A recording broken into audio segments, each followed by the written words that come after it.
आप सभी लोग प्रेम से परम पिता परमेश्वर कुल मालिक महाप्रभु के पावन नाम को याद करें। जय गुरुदेव।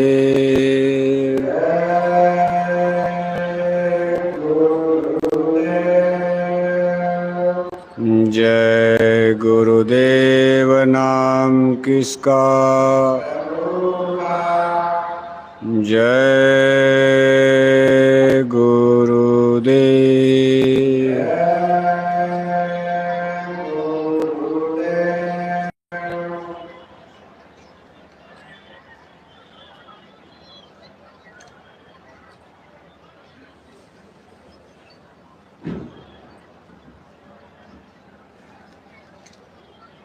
परम पूज्य स्वामी जी महाराज हमारी संस्था के प्रमुख संस्था अध्यक्ष पूज्य हुजूर महाराज जी आज के इस सत्संग समारोह में भाग ले रहे सभी सम्मानित सत्संग धर्म प्रेमी भाई बहनों, प्यारे बच्चों,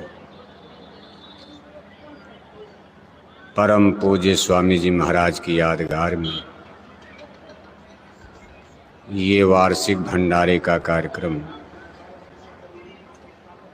इस समय इस पवित्र दरगाह में प्रारंभ हो चुका। आज 18 मई सन 2024 इस कार्यक्रम का एक महत्वपूर्ण दिन है। अपने जय गुरुदेव मिशन के इतिहास में ये दिन सदैव याद किया जाएगा। बड़ा ही दर्दनाक,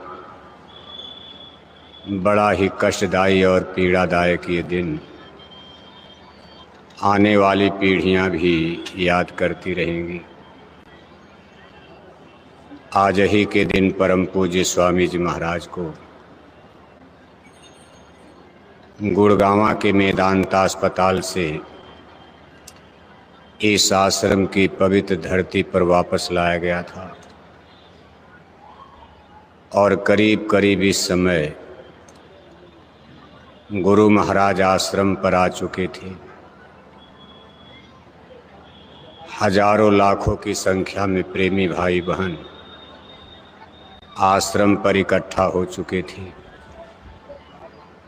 सबकी सांसें अटकी हुई थी। रात्रि करीब 9:30 बजे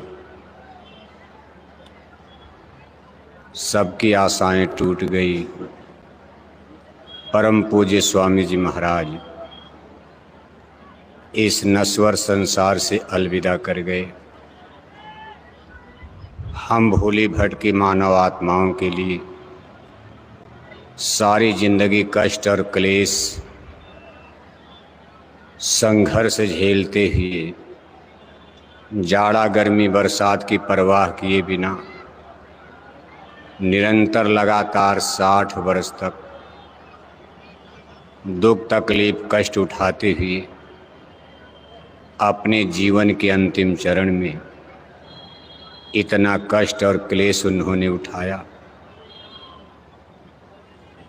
संसार के इतिहास में संतों महापुरुषों की ऐसी ही कथा कहानी रही है।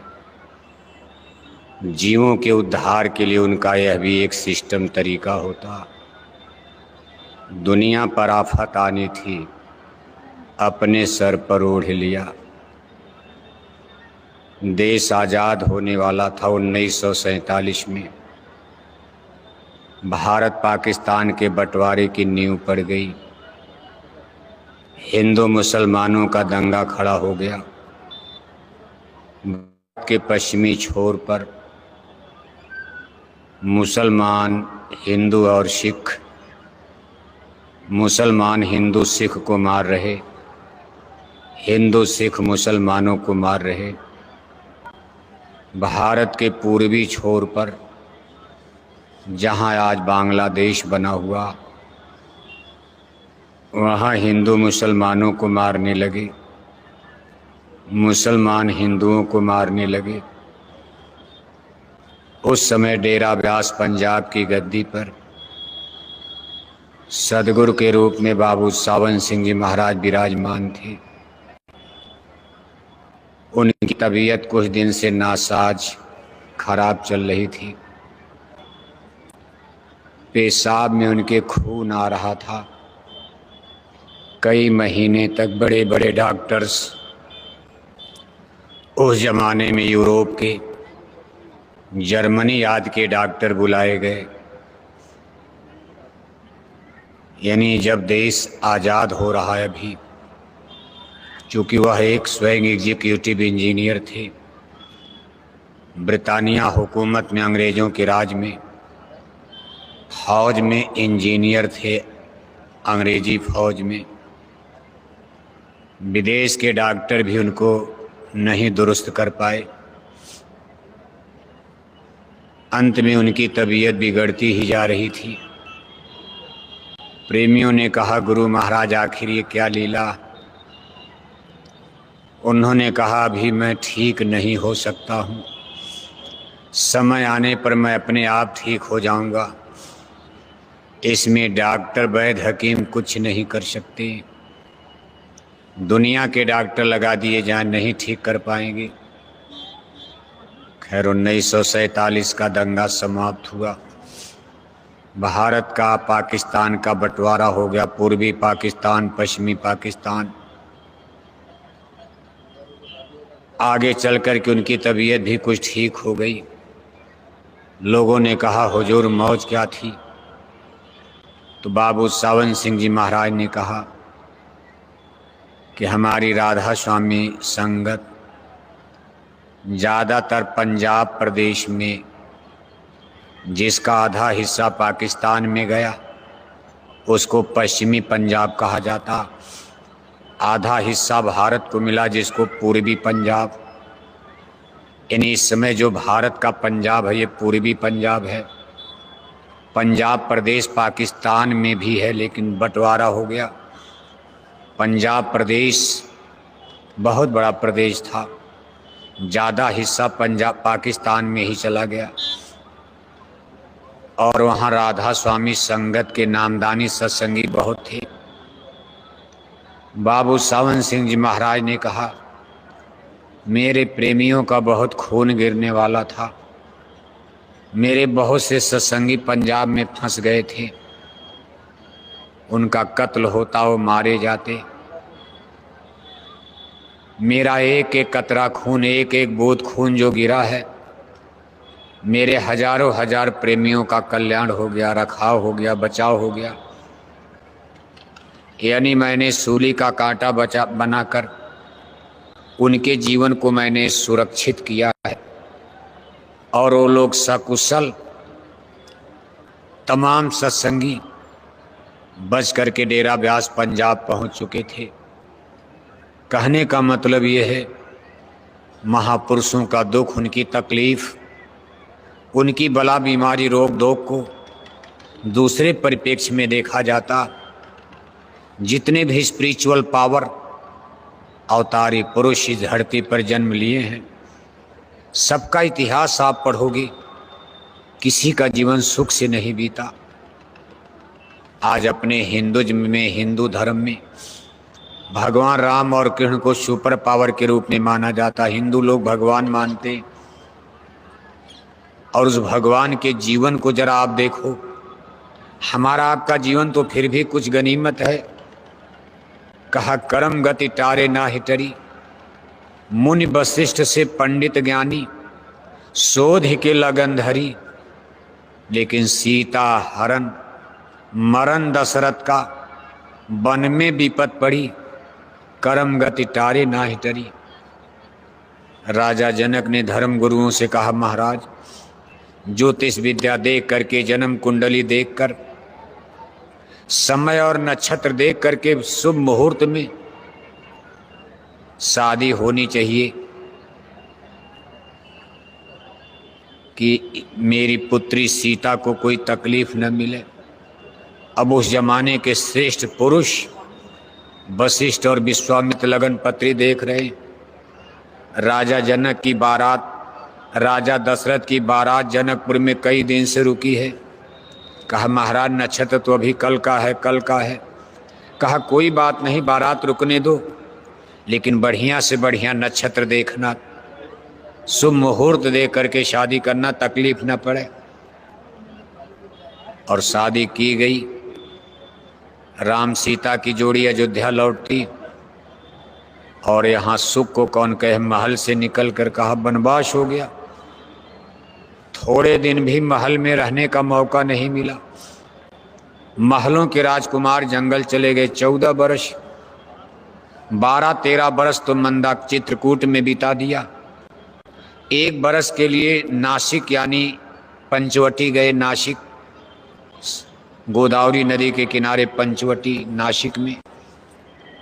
और तब तक सीता को रावण चुरा ले गए। लक्ष्मण को शक्ति बाण लगता। इधर राम और लक्ष्मण के वियोग में राजा दशरथ मर जाते। और जब रावण को मार करके अयोध्या लौटते हैं, भगवान राम भेष बदल कर जनता में घूम रहे हैं दुख सुख देखने के लिए।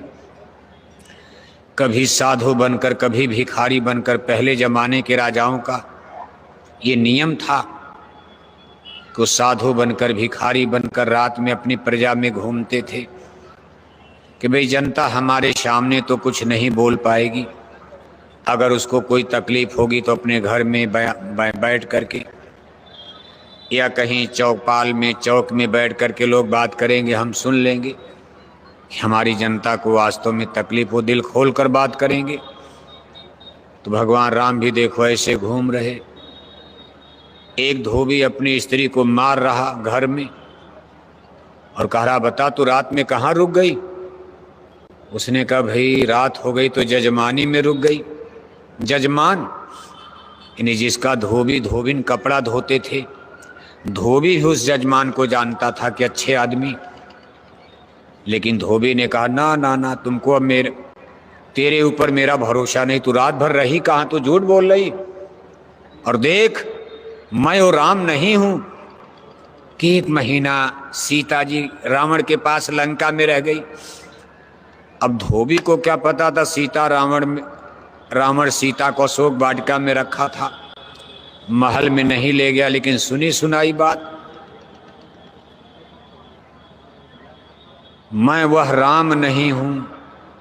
1 महीना सीता रावण के पास लंका में, और ला करके राम ने स्वीकार कर लिया, अपनी फिर रानी बना लिया। मैं तुमको घर से निकाल रहा, जाओ जहां जाना हो। अब भगवान राम ने ये बात सुन ली। अरे कहा मेरी प्रजा में, मेरी सीता के प्रति लोगों में संदेह, सस्पेंस और संशय है। एक बार सीता को फिर परीक्षा देनी पड़ेगी, जबकि लंका से निकालकर सीता की परीक्षा हो चुकी थी। जलती अग्नि में खड़े होकर उन्होंने परीक्षा दिया था अपने सतीत्व की, सील की। लेकिन आज भगवान राम ने कहा भाई ना ना, मेरी प्रजा को पता ही नहीं चल पाया, सीता की परीक्षा हो गई। और तुरंत देखो सीता को जंगल में भेज दिया। उनके पुत्र, बताओ छोटा सा राजकुमार लव, माना जाता कुछ तो बाद में पैदा हुई, लेकिन उसमें उनके साथ लव। सीता जी जंगल में, बताओ अयोध्या के राजकुमार, राजा राम, अवध राजधानी। आज उनकी बच्चे, उनकी देवी जंगल में वाल्मीकि ऋषि के आश्रम में जमीन पर सो रहे। चटाई पर सोना है, रूखा सूखा खाना। और इसके बाद फिर सीताराम की मुलाकात भी नहीं हुई। भगवान राम ने सरजू नदी में जाके जल समाधि ले लिया, डूब गए। अब उनको डूबना तो नहीं कहा जाता, जल समाधि इसको कहते। यानी सरजू नदी में गए अयोध्या में और पानी में डूबते चले गए, फिर पता नहीं चला कहाँ गए। लक्ष्मण देखा भैया राम कहाँ जाओ, भी कूद पड़े। भरत और शत्रुघ्न पीछे दौड़े आए, कहा दोनों भाई कहाँ, अरे कैसी पानी में गए। वो दोनों लोग भी कूद गए, चारों भाई। इतिहास बताता है कि सरजू नदी में अयोध्या में जल समाधि ले लिए। आज उस स्थान को अयोध्या में गुप्तार घाट कहा जाता। हिंदू लोग जब अयोध्या नहाने जाते हैं तो वहाँ गुप्तार घाट बना हुआ, जहाँ चारों भाई गुप्त हो गए पानी में। सीता जी धरती में गुप्त हो गई, धरती फटी उसमें चली गई, समाहित हो गई। अब आप सोचो, जीवन में सुख मिला? भगवान श्री कृष्ण को देखो, सब कुछ कराने धराने के बाद जदवंशियों का विनाश हो रहा।